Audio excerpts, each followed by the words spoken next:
Қайырлы таң, қымбатты көрермен, біздің арнамызға енді қосылып жатқан көрермендерге қайырлы таң тілейміз. Бұл оңтүстік арнасындағы таң нұры таңғы ақпараттық сазды бағдарламасы. Біздің қонақжай студиямызға жайғасқан алғашқы қонақтарымыз бар. Жаңа уәде еткендей Шымкент қаласының туризміне, жалпы оңтүстік өңіріндегі туризм саласына қандай да бір сұрақтарыңыз болса, хат жазып хабарласыңыз. Таныстырып өтейін. Ерлан Умар, Визит Шымкент туристік ақпараттық орталығының басшысы. Гүлнар Келжетайқызы, Визит Шымкент туристік орталығының бөлім басшысы. Ассалаумағалейкум. Қош келдіңіздер, қайырлы. Көңіл күйлеріңіз қалай? Керемет. Жақсы. Ерте оятып болмадық па? Жоқ. Тамаша. Жалпы енді Визит Шымкент орталығы жайында барлығымыз жақсы білеміз. Қала тұрғындары да естіп жатады. Келген туристердің алғашқы келіп бас сұғатын орны осы орталық. Жалпы орталықтың қызметіне бірінші көрермендерімізге түсінікті болсын, тоқталып өтейікші. Қандай қызметтер кіреді, Қайырлы таң. Бүгін жұма күні қабыл болсын баршамызға.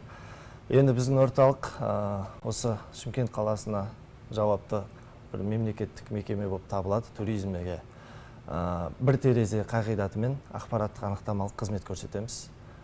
Бізде бағыт, әртүрлі бағыт, ақпараттықпен қамтамасыз етуден басқа да, яғни біздің маркетингтік ілгерілету, біздің қала ішіндегі барлық туристік нысандарды, қаланың сыртындағы туристік нысандарды отандық және шетелдік нарыққа жарнамалау, насихаттау. Сосын барынша бір жақсы бір имидж қалыптастыру. Енді өздеріңіз білесіздер, туризм саласы кішкене ізденісті көп талап етеді. Неше түрлі талғамы әртүрлі туристер бар. Соған сай қызықтыратын, туристерді тартатын әртүрлі тәсіл әдістермен жұмыс жасаймыз. Енді халықаралық тәжірибеге сүйенеміз. Және халықаралық тәжірибеге сүйенудің де барысында өзіміздің жаңағы өміріміздің ерекшелігін, жаңағы дәстүрімізге сай, мәдениетімізге сай бір жинақтап бір жүзеге асырамыз. Тамаша. Соны ұмытпай. Гүлнар ханымнан сұрасақ, өзіңізді гид экскурсовод деп таныстырып жатырмыз. Жалпы Шымкентке келген, оңтүстікке келген ағайын, жалпы турист қайда барады, қайда бару керек? Бізде қанша орындар өте көп деп айтуға болады. Оның бірі тарихи және мәдениет, сайрамның өзі бір бөлек. Шымкенттің өзінде мысалы мынау қамал бар, ол қаланың бастауы деп 2200 жылдық тарихы бар. Цитадель, Цитадель деп халықта айтады, негізі қамал. Ресми атауы қамал. Содан кейін табиғи орындарымыз да бар, ол Дендропарк, зоопарк, әйгілі. Одан кейін Қазына этнопаркі, ол жердегі Бәйдібек бидің ескерткіші, ол жерден туристерді алып барғанда қалаға өте әдемі көрініс болады. Сонымен жаңағы айтқандай сайрамды алып қарасақ, ол сайрам өзінің бір бөлік. Ол жерде Ахмет Яссауидің, біздің Хазірет Сұлтан Ахмет Яссауидің ата-анасы жатыр. Одан басқа да әулиелер көп. Бекер айтпайды оқ біздің халық, сайрамда бар сансыз бап деп. Осы жақын арада жаңа туристік маршрут ашу үшін біз белгілі және белгісіз сайрам деген экспедиция ұйымдастырып өткіздік. Өте тартымды және жемісті өтті деп білемін. Себебі біз ол жерде бір емес бірнеше маршрут ашуға бел байлап отырмыз. Осы жақында қазір біз гид экскурсовод және мейрамхана, отельде жұмыс істейтін мамандарға семинар тренинг өткізіп жатырмыз. Соның аясында жаңағы сайрамдағы болған экспедицияның нәтижесімен жаңа туристік маршрутты біздің жергілікті гид экскурсоводтарға көрсетіп, насихаттау ойымыз бар. Осы бүгін Құдай қаласа оны өткіземіз. Сонда ол жаңағы білетін, білмейтін сайрамның мысалы Шахристанның өзі, ол егер барып көрсеңіздер, жай көзбен өзін де көруге болады. Қамалдың, бекініс қамалдың орны да қалған, көзбен көруге болатындай. Және тағы басқа өте қызық орындар бар. соны көрсетуге жаңа ұйымдастырып көрсетіп, жақында бір жаңа туристік маршруттар ашпақшы. Сонымен қатар тек қана жаңағы тарихи, мәдени орындар ғана емес, біз гастротуризмде қолға алып жатырмыз. Мынау өздеріңіз білесіздер. Оңтүстік өмірі. Иә, оңтүстік өмірі бізге туристер келгенде біздің тамағымызға тәнті болып кетеді. Сондай. Тамаша. Жалпы енді туристік басқарма келгеннен кейін міндетті түрде сұрау керек деп ойлаймын. Шет елден бізге қаншалықты туристер келіп жатыр? Яғни қанша халықты жобамен қамтып жатырмыз? Қызығушылық қалай шетелдіктердің? Кеше ғана Ақниет сөзінің аузында ақпарат шықты. Биыл былтырға қарағанда көбейіпті туристер. Оның ішінде алыс шетелдерден келетіндер көбейіпті. Бұрын тәуелсіз мемлекеттер достастығы елдерінен көп келсе, биыл алыс шетелдерден келетін туристер көп келіпті. Шымкент қаласына шетелден қанша туристер келіп жатыр, ішкі туризмді қоспағанда? Әрине, жылдан жылға бізде Шымкент қаласы енді біздің мегаполис статусы алғалы біраз жыл болды. Ол республикалық статус алған соң, ол өздеріңізге белгілі инфраструктура, инвестиция саласы дамып, туризмде әлеуеті артады. Енді соңғы пандемиядан кейін деп те айтсақ болады, ішкі туризмге қатты бетбұрыс болды. Біздің оңтүстік өлкеге де жыл сайын туристер өте көп келуде. Биылғы жылы енді жылдағымен салыстырғанда ерекше. Өзіңіз айтқандай шетелдік туристер өте көп. Жаңа ғана бөлісіп отырмыз. Біз жылда енді алдыңғы қатарда Өзбекстан, Ресей елдері ғой, бірақ дегенмен қазір соңғы уақытта мынау Орта Азиядан бөлек, мынау бүкіл Азия мемлекеттерінен, Индия болсын, Қытай болсын, Европаның барлық мемлекеттерінен қамтылып жатыр. Одан ары Австралия, Канада, Америка құрама штаттарынан, Аргентинадан, Бразилиядан туристер келуде қазір. Енді мен ойлаймын, біз туризм, енді туристерге де әртүрлі бағытта қызықтырады ғой. Енді біздің мәдениетіміз, еліміздің салт дәстүріміз, онымен қоса көршілес елдермен қатар бірге бір осы Азия төңірегін, Ұлы Жібек жолының кезіндегі жол бойын көріп, мәдениетін көріп, сонымен танысқысы келеді. Жаңағы енді біздің қаламыздан іскерлік бағытта өте көп келеді. Ол да бір туризмнің үлкен бағыты, іскерлік туризм.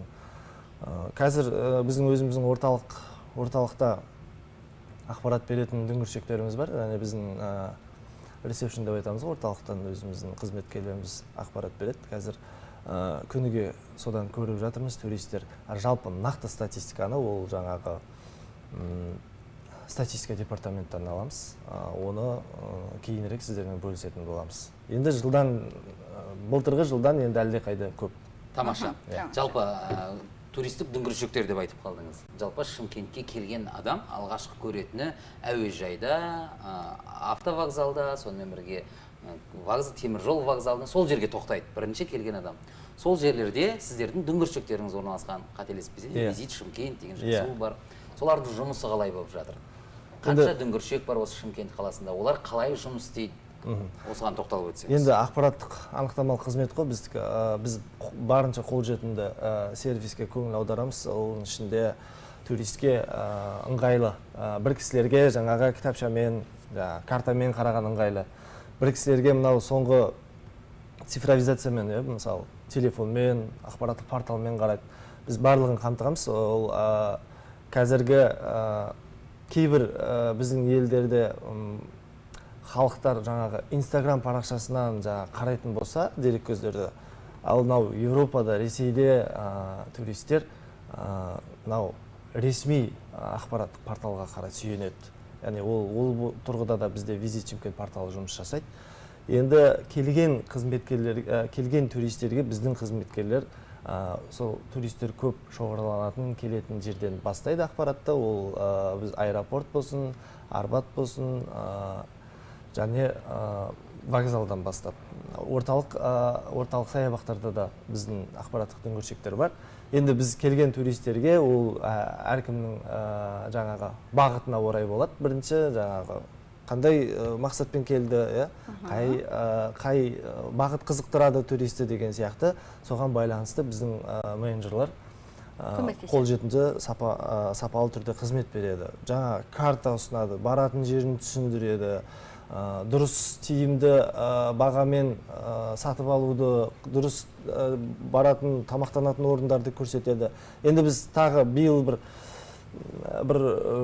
кішігірім жоба деп айтсақ болады. Біз әрбір келген туристке біздің өңірімізде мынау су өндіретін мекеме компаниялар өте көп қой. Біз солармен жұмыс жасап, соларға түсіндіріп, енді біз қонақжай халықпыз ғой, біздің оңтүстік ыстық келген туристерге әр келген туристерге бір тегін судан беріп жатырмыз. Өте туристерге өте көңілді болып жатыр. Біз енді өзімізге де, мен ойлаймын, өзімізге де басқа қалада турист болып жүрсек, бізге бір су беретін болса өте керемет қой. Сол қазір біз осы бизнеспен тығыз жұмыс жасаймыз. Сол кісілердің арқасында қазір әрбір келген туристке, дүңгіршекке немесе бізге орталық келген туристке картадан бөлек, тегін сумен қамтамасыз етіп қағаздан бөлек тегін суды беріп жатырмыз. Тамаша. Гүлнар ханымнан сұрағым келіп отыр. Жаңа айтып қалдыңыз, қонақ үй қызметкерлеріне бүгін семинар өткізесіздер, Бүгін 5-ші күн.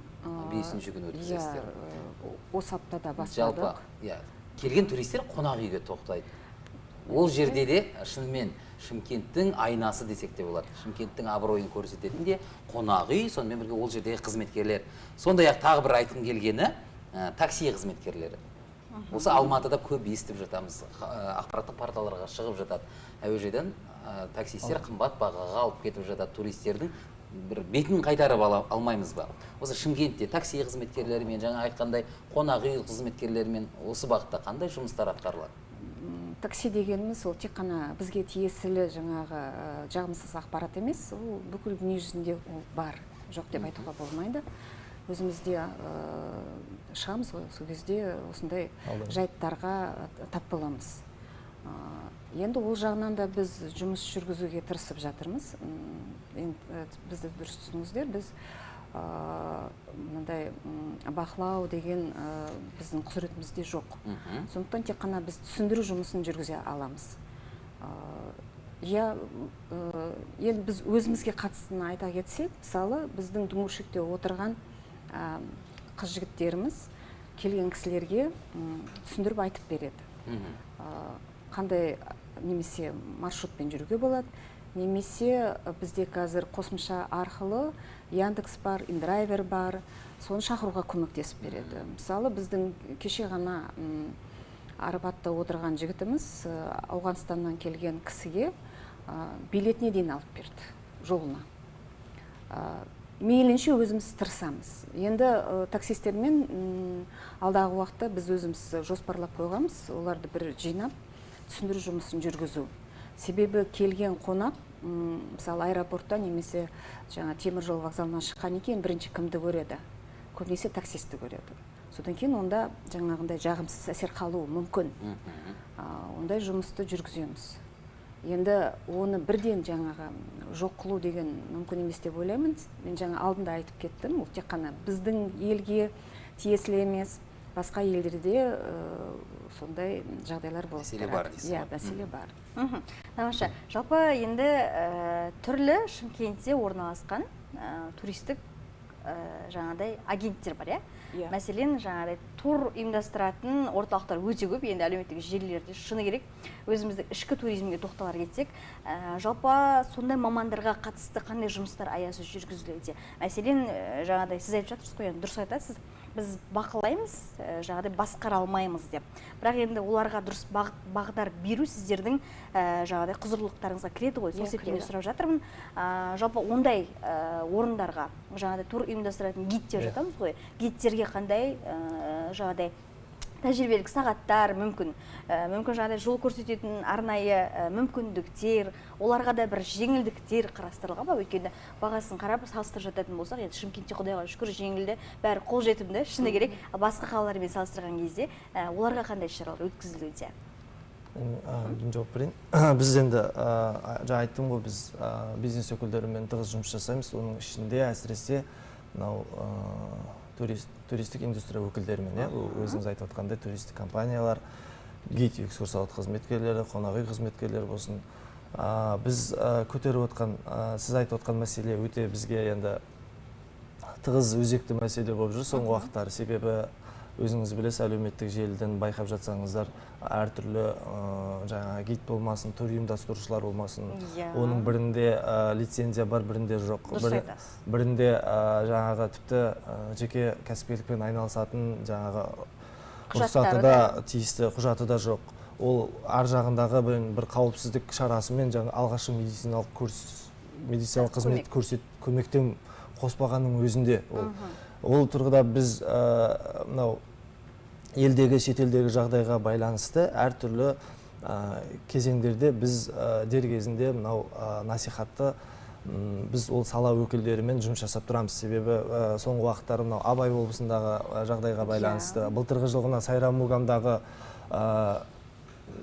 жан түршігерлік оқиға болды, соған байланысты біз дер кезіндегі мынау әрекет жасаймыз. Оның ішінде біз альпинизм саласындағы мамандармен жаңағы басқа да құзырлы мекемелер, біздің сол бағытта жаңағы жауапты тұлғалармен оларға түсіндіру жұмыстары. Енді біз жаңағы гид-экскурсоводтарға арнайы, мысалы, өте тәжірибелі гид-экскурсоводтар бар, көп тілді білетін, жаңағы салық төлеп дұрыс жұмыс жасап жүрген, заң аясында қызмет жасап жүргендер бар. Енді ол кісілермен салыстырма тұрда біз айтып түсіндіреміз. Ол бізге енді тікелей құзырымыз әзірге олардың тоқтатып қоюға немесе бір айналыспауға ондай құзырымыз жоқ. Әзірше біз тек қана recommended by деген жоба болып жатыр қазір орталықпен. Қазақ туризм өкілдері өткенде мен іс-сапарымда да осы мәселені көтердім. Ол құзырды бізге беріңіздер, біз танимыз ол кісілерді, өйткені бізге ғана, себебі біз гид-экскурсоводтарға арнайы семинар, тренинг, өзіңіз айтып отқандай семинар, тренингтер өткізіп жатырмыз. Оларға мүмкіндігінше жаңағы барлық жаңағы сүйемелдеу жұмыстары, қандай көмек керек, жаңағы түрлі бағытта жұмыс жасалып, жаңа айтып өткендей 5-ші күні біз семинар, тренинг өткізіп жатырмыз. Ол гид-экскурсовод өкілдеріне де арнайы бағыты бар, қатысы бар. Ол шетелдік және отандық коуч-тренерлермен жұмыс жасап жатырмыз. Жылдан жылға біз жылдан жылға жаңағы 5 күн болып жатса, оның ішінде практикалық сабақтар, мастер-класстарды қосып, оның да жаңағы функциясын көбейтіп, барынша ақпараттық насихат жасап, енді өкінішті жағдайларда бар арасында. Жаңағыдай мәселен енді жақсы, жаман айтпай жақсы жоқ деп жатамыз ғой. Сондай жағдай кездесіп қалса, заң тұрғысында жаңағыдай дұрыс емес жұмыс жасап жатқан туристік орталықтарды көрсек, яғни жұмысынан тап болып алданған болып жатсақ, кімге хабарласамыз? Яғни сіздердің жұмыстарыңызға кірмесе де ақпараттық салада білесіздер ғой енді. Енді бізге ол әрине бізге де келеді, өйткені біз туризм саласына жауапты болған соң, тікелей біз жаңағы заңды тұрғыда біз желілер бар ма? Жауапты болмасақ та, ол енді бірінші туристік сыртқы жаңағы бағытқа бойынша өте көп орын алуда. Енді ол ең бірінші туристік компанияның өзі жауапты. Оның жаңағы заңдылықтары да көрсетілген. Енді қаншама осы уақытқа дейін жағдай болды, ол тіпті жаңағы қоғамда резонанспен болып жатыр, оның бәрі. Енді біз мүмкіндігінше туризм, біз ішкі бағытқа көңіл бөлеміз. Біздің әр жаңағы баратын аймаққа, мысалы, Сайрам Мугамда өте көп, жаңағы ұлттық парктың аясында көп болуы мүмкін десем, мысалы, Сайрам ұлттық парк жаңағы өкілдерімен шақырып бірге өткізіп жатамыз. Ақпараттық таблолар, әр келген туристке дұрыс бағыт-бағдар, бізге жаңағы белгіленген маршрутпен жүру, міндетті түрде тәжірибелі гид-экскурсоводпен бару, жаңағы қауіпсіздікке баса назар аудару сияқты. Енді барлық Құдай сақтасын, енді жол бермеуге енді барынша тырысып жатырмыз. Әрине. Жалпы қазір Шымкентте өздеріңіз байқап жатсыздар, аптап ыстық болып жатыр. 45 градусқа дейін жетіп жатыр кейінгі аптаның өзіне. Осындай ыстық ауа райында туризмді қалай жоспарлау керек? Бағытты қалай құру керек? Қалай демалу керек туристер? Қандай орындарды таңдау керек? Енді бізде Шымкент қаласында енді бұрыннан ыстығы үшін келетіндер де бар. Ыстығы үшін біледі ғой енді. Қала, мен ойлаймын, үлкен бір мәселе жоқ деп санаймын. мысалы мынау Өзбекстан елінде мынау туризмге байланысты мынау кішкене айырмашылық болатын болса, туризм санынан қатты ыстықта азайып, бізде мен ондай көрсеткіш көріп отқан жоқпын, керісінше көбейіп жатыр. Мен ойлаймын, бірден бір себебі ол қала сыртындағы нысандардың ол жаздың ыстығында салқындау болады кішкене, керісінше. Расында да. Өзімізде барып табиғи аймақтар ол салқын болады. Мысалы, қаланың ішінде енді мегаполис, бүкіл инфраструктура бар, қоғамдық орындарда кондиционер бар, қонақ үйлерде кондиционер бар. Желер болмасын, енді мен ойлаймын, бізге қатты кедергі келтіріп отқан жоқ. Гүлнар ханымнан сұрайын. Мен бағытты қалай құру керек деп жатырмын. Ыстықта не істеуіміз керек, не істемеуіміз керек, туристерге кеңес болсын өзіңізде. Кеңес болғанда, егер туристер келе жатса, біз айтамыз, бас киім болу керек, міндетті түрде. Одан кейін бетке жағатын жаңа күнге күймес үшін да SPF деген кремдер бар. Су алып жүру керек. Мысалы, егер сыртқа шығатын болса, онда аяқ киім жайлы болу керек. Сондай ұсыныстар жасаймыз. Содан кейін күн ыстық, шын мәнінде сыртта емес, бізде дендропарк бар, зоопарк бар. Одан кейін бізде өте қызық мұражайларымыз бар. Мұражайлардың ішінде аралауға болады. Кинотеатрлар бар, енді бассейндеріміз бар, сондай жерлерге, аквапарктеріміз өте көп бізде Шымкентте. Бізге келген қонақтарға мен өзімнің жеке атымнан былай айтамын. Егер сіздер жазда қалаға келетін болсаңыздар Шымкентке, біз мына курорттан кем емеспіз деймін. Себебі бізде балаларыңызбен келсеңіздер, егер сіздер келсеңіздер, аквапарк бар балаларыңызға, немесе ойын-сауық орындар бар. Ол жерде ойын-сауық сауда орындары бар. Сіздер мысалы балаларыңызды ойын-сауық жерге жіберіп қойып, өздеріңіз шопинг жасасаңыздар да болады деп. Сондай ұтымды жақтарын айтуға тырысамыз. Тамаша. Қазір бір сұрақ қояйын жаңа. Сіздердің қызметтеріңіз туристік ақпараттық қызмет негізінен. Ақпарат ол өте дамыған заманда қазір рөлі күшті, ақпараттың. Мынау өзіміз неден қараймыз ғой, әлеуметтік желіден, яғни ютубтан, туризм саласына қарағанда жаңаға бір бағдарламалар бар. Орел и решка деген сияқты. Сол арқылы қызығып көріп отырамыз, барғымыз келіп отырады. Осы бағытта бір Шымкентте сол бағдарламаны түсіру бағытында жұмыстар жасалып жатыр ма екен? Одан хабарларыңыз бар ма екен? Жалпы туризм басқармасымен тікелей байланысты жұмыстар ғой. Енді ол, бір қызық Шымкентте түсірсе, өте қызық болар еді. Солай. Біз Алматы мен Астана қаласы түсірілді. Қанша рет? Енді жалпы Орел и решка емес. Жалпы біз соңғы жылдарда осы Визит Шымкент құрылғалы бері республикалық телеканалдар, бағдарламалар өте көп келеді. Сіздердің әріптестеріңіз бізге енді қателеспесем апта сайын келеді. Астанадан туризмге саласы бағдарламалар, жоспарланған өздерінің ақпараттық. Енді біз барлығына қолдау жасаймыз. Барлығын қабылдап, енді біздің нысандар ғой. Енді біздің нысандар жарнамалайды. Ақпараттық орталық біз қазір өзіңіз білесіздер, өте маңызды.